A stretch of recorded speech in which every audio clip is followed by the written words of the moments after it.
So we continue on the series or the book of Mark.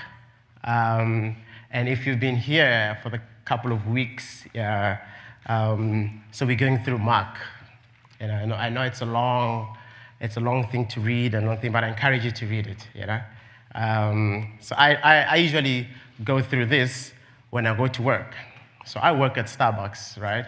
So I do the early morning shifts. So sometimes, if you got coffee, then I do the early morning shifts. So I'll be up around 3 in the morning, get ready, and then I turn on the car outside, warm it up, get my cup of coffee first in the house, if I've got time, and then I stand outside on the porch and just appreciate the morning. Then I'll get into my car and I'll listen to the Bible, the reading through the Bible. Put on my aux. I don't have a modernized car, Bluetooth, everything going on. Old school, plug in. So I'll plug it in, listen to it. It encourages me so much, There's days when I don't feel like waking up because it's so hard. It's not because it's hard to wake up, but some days I have good days, some days I have bad days in transitioning to a new country, a new language, new food, new whatever, new mannerism of phrasing things and everything, new ways of calculating distance, time, Sometimes I just find myself so overwhelmed, but it just lifts me up. So as I read all these stories in Mark, because the Bible's full of stories, and storytelling has been something the Bible has always embraced. And I love storytelling. I'm from a family of storytelling. We love telling stories. And we'll live with one another, I don't know for how many years, but we'll tell the same story. But in the midst of the same story, there'll be something that's unique right there. Me and my cousin, we'll sit around a fire, and we'll be hanging out around the fire, talking, and we'll share stories about our upbringing, how we shared the fellowship we've had with one another, and we'll connect with those stories mentally, emotionally. Sometimes we'll be crying, So I remember when Grandma was like, oh boy, I can't believe we've come so far, And it becomes such an emotional, and also you start realizing that, man, everything that happened in the past actually has a great impact in who I've become and who I'm going to become.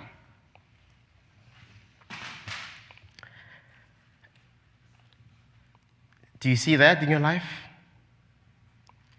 That everything that happened in the past, whether great or not so good, has an impact.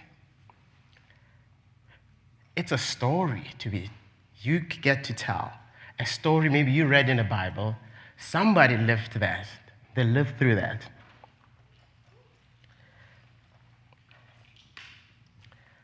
And being a story lover, love stories,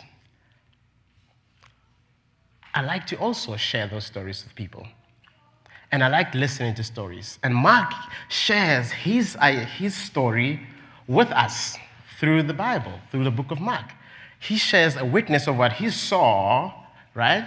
He saw Jesus do. And he becomes, just like Pete, He shares it with us. And Mark does this job incredibly. And he shares it, he covers every angle of Jesus' life and legacy on earth. So my wife is, in our family, my wife she's genius. She's genius. She's genius at finding stuff, My kids and myself will be looking for our keys, Where are my keys? Where's this? Yeah. Where is it? Yeah. And she, for some reason, I think it's in a woman, it's in a woman. If you're married or have been married or, somehow, and she'll always pick it up.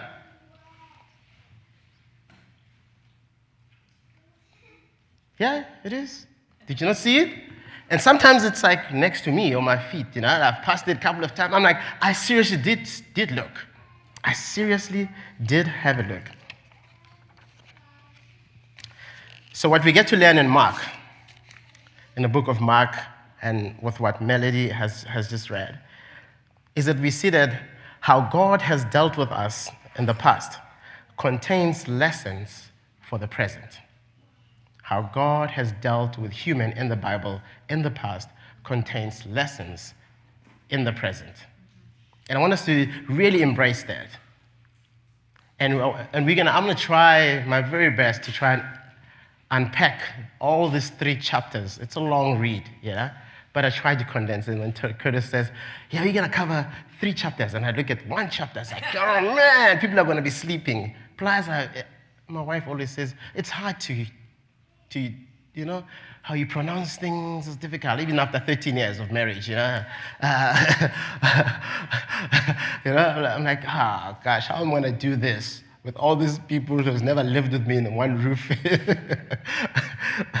So I hope to unpack this for you this morning. In Mark 8, we see Jesus with his disciples, and Curtis covered this last week, and sorry I couldn't be, I was a bit sick, you can probably tell. I'm still a bit sniffly. In Mark 8, Jesus being in a boat with his disciples, Jesus feeding the 4,000. You guys remember the story? If you can't hear, if I speak too fast or a bit funny, just say this, I'll try, and switch it a little bit. Jesus feeding the 4,000. And Jesus says these words, I feel compassion for these people, that they've been with me the whole day. They've been with me the whole day, right? And they had to walk back home hungry. These people might pass out on the way. That's what struck me there, amongst a lot. To be observant of people's physical need. Jesus being considerate of people. We're living with humans in this world. And that's something Jesus is encouraging, that we should be considerate. It's a point, it's something that we pick up, right? There, that we should be considerate. In Mark 8, verse 1 to 21, Jesus cares about people's physical need as well. Jesus did not want people to go home hungry, but he also, on the other hand, he also healed the blind man, if you read the story. He heals the blind man. Jesus cares about our physical, our mental, and everything that we are. It concerns him as a son of God. And that's something that he wants us to know and encourages us to know, to do to others as well, that we should be able to be considerate of people's physical need, mental well-being as well. Jesus was compassionate. A compassionate person sees when someone is in need or in trouble. And what they do, they respond to that. So he constantly in the Bible, also in Mark tells us this story that he is constantly doing this. He's constantly healing. He heals the blind man. The blind man comes or he heals the boy with the demon-possessed boy as well.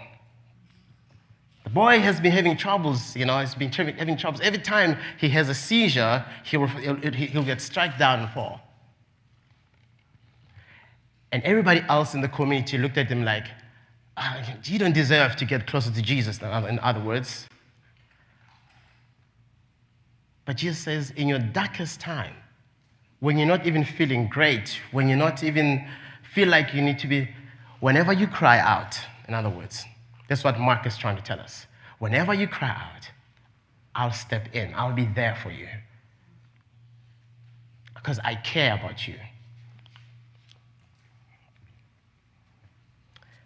In chapter 9, Mark chapter 9, in Mark chapter 9,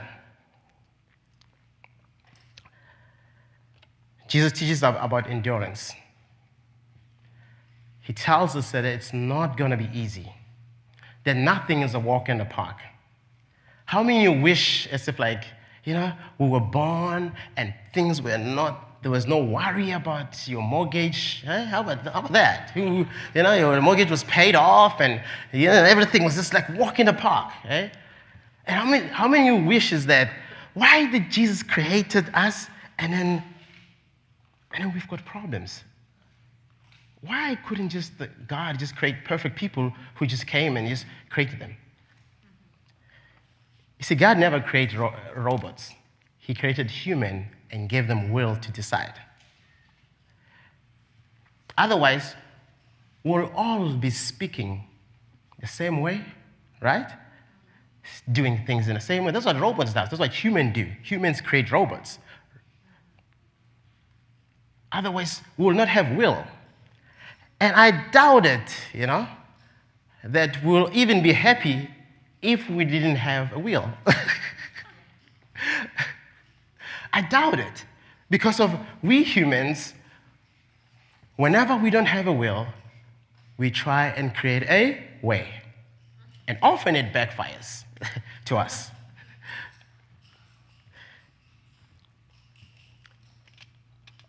Jesus in chapter 9, also 35, he encourages servanthood. That with all the experience you've attained and all what you've read in the Bible and what you've seen me doing, take this experience, take this knowledge, and serve one another and serve other people. And this is not a thing that's only for Christians to serve one another. My brother is my brother because it's comfortable, right? Because Jesus, he's always stretching us out. So I always see it as an elastic, If an elastic, it's like, can anybody understand when I say elastic, yeah? Rubber band. Gosh, yes, someone is listening. Rubber band, And if it's not stretched, it's a bit loose and whatever. But its potential, its full potential and how it actually works, it's in the stretching. So we as Christians, it's in our community, we like that rubber band, right? But as soon as we stretch out, as soon as we come out of our comfort zone and go to and serve people outside of these four corners of this building, we get stretched. It's uncomfortable. And that's what servanthood is about. Servanthood, it's doing something that you hate doing sometimes. But because of because of you are considerate of somebody else's physical need and mental need, and you have compassion, you want to serve them. And the wonderful thing about servanthood is that you don't have to have all the answers. You just need to start doing something. Is my accent making sense? Okay. Jesus cares about everybody.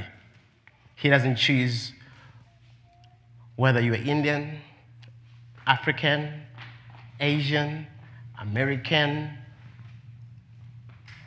Hispanic, you name it, Italian, and the list goes on and on. He doesn't care whether you are young, old, medium, whatever. He cares about every single person. And Mark, through 8 to 11, and he tells all these principles, all these things that we can adapt in the Bible, in the book of Mark. All these values that are so important,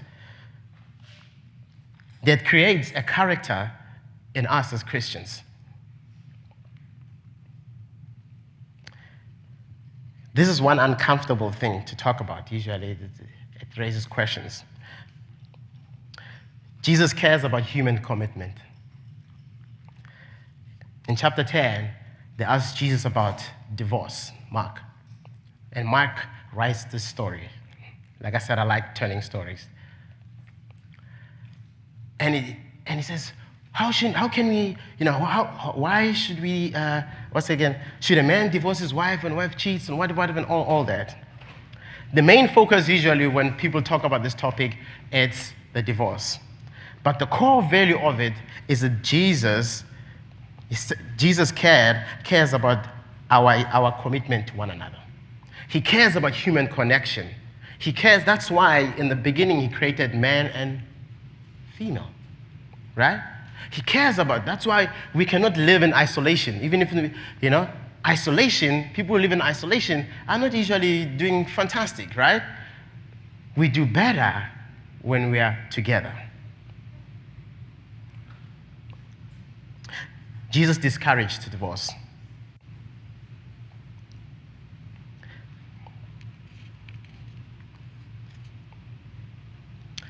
Jesus also encouraged self-giving. And this didn't matter whether you come from, whether you have enough or you don't have enough, or you're from a poor family or medium family, whatever.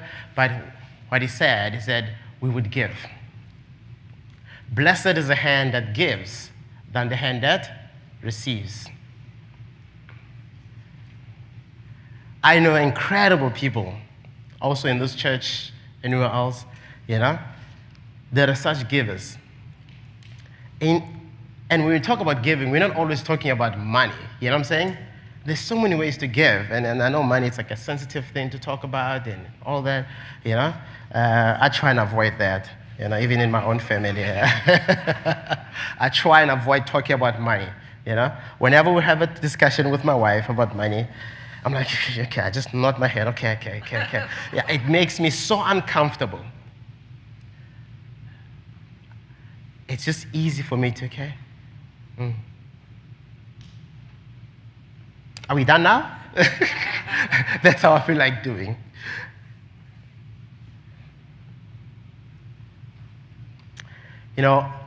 Growing up, I never grew up in a wealthy family or anything.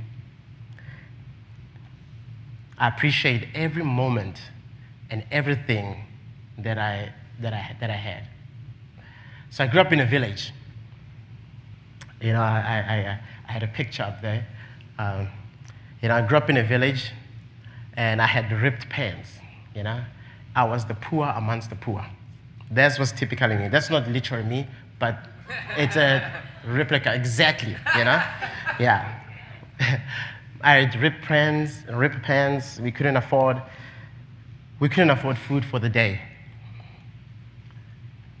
My grandmother couldn't afford bread for the day. Clothes. We couldn't afford to have light in the house. My mother had abandoned me and left me with my grandmother, me and my 2 siblings. So every day I would walk, go play with my friends, play soccer. The poor amongst the poor. That was me, being the one that was poor amongst the poor. I'm trying to see if I can share this without becoming emotional. I would go and play soccer hungry because of, if I was doing nothing, I would think of the starvation. My stomach would eat up itself. I don't know if you guys, have. I'll try and drink water. It was almost like it was making it worse. But when I would go for soccer, to go play soccer, all my troubles were gone for the moment. Everything will disappear. And I'll play soccer the whole day, the whole time.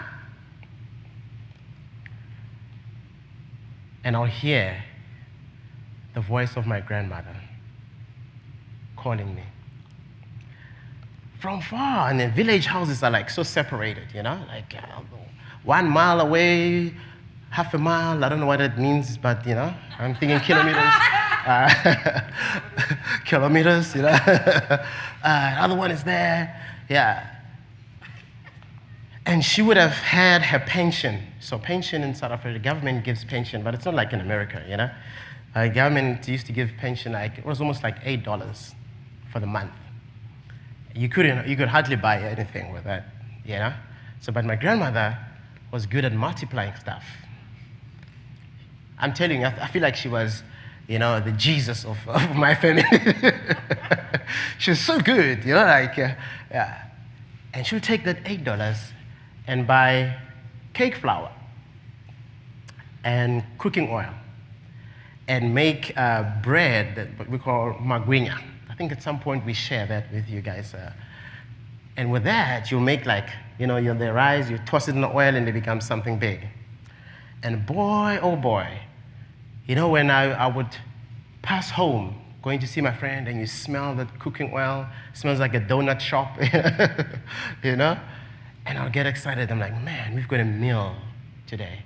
We've got a meal for today, tomorrow, and the upcoming days, whatever.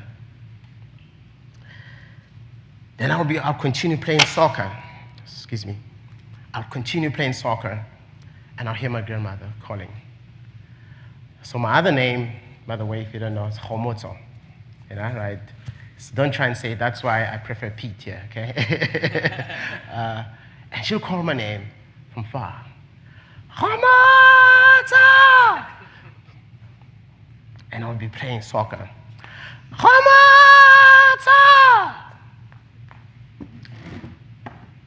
From a distance, I would respond, Ma! Ma, in our culture, means mom. So I called my grandmother Mom because she was my mom. And I'll come running. And I'll come. And when I get home, she would have the fire going. Because remember, we couldn't afford anything. Wood is free in Africa. There's so many, bush and jungle. And she had the fire going. And she'll be making those magwinyas. There will be a pot on there. So I've got to, and she'll be making those magwinyas.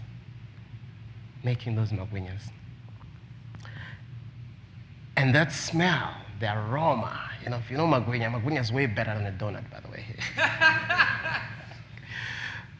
That aroma just captured me. I've always been a problematic, an analytical thinker. My grandmother says I was, and my mom says I was like, you just think too much. That's what they said. You think too much. What it means in Africa is that you analyze, you calculate things, And I'll see her packaging those magwinyas. So she'll use newspaper, package, and she'll put that in a bucket. I was the delivery guy, Mr. D or Mr. Uber Eats, whatever you want to call it. Yeah. And hey, we invented Uber Eats. And I was the Mr. D. That's what we call it, which is like Uber Eats in South Africa. So I'll go, and she'll say, "Tell me, okay, I've got 24 of this packaged. This one, go give it to Curtis's family. This one to Alyssa. This one to Jay. This one to Ken. This one to Melody." It sounds nice, right? But I, as the one delivering, I had to walk village distance, there, deliver all those things. And when I come back home, it'll be like night.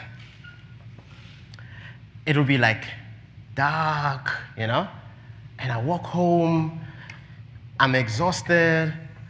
I cannot wait, to have that piece of legwinya.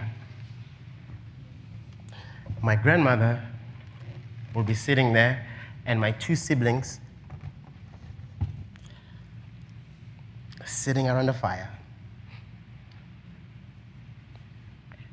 We having our magwinyas. My grandmother had given 4 to Curtis's family, 4 to Alyssa's family and Jay's family and whatever. We only having 1. Just 1. And I'll ask my grandmother, "Why did you do this?" And she'd say, "Be because he lives, I can face tomorrow, because he lives. All fear is gone, because I know, yes, I know, and he'll hold us together.